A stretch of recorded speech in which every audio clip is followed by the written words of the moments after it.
نمرہ احمد صاحبہ کے ناول نمل سے اقتباس۔ اچھے سے برا۔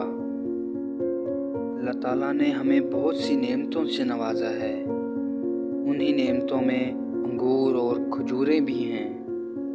ہمیں پتہ ہے کہ نعمت نقصان دہ نہیں ہوتی، بلکہ نعمت تو رحمت ہوتی ہے۔ لیکن یہ انسان کی سوچ ہے، چاہے تو نعمت کو رحمت سمجھے اور اچھے طریقے سے فائدہ اٹھائے،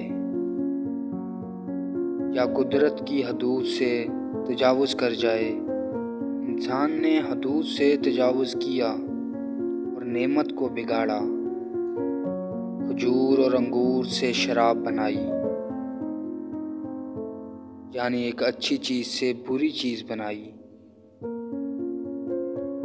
اس بات سے ہم نے یہ سیکھا کہ اپنی حدود سے تجاوز نہیں کرنا چاہیے، اور یہ بھی کہ ہمارا استعمال ہی چیزوں کو اچھا یا برا بناتا ہے۔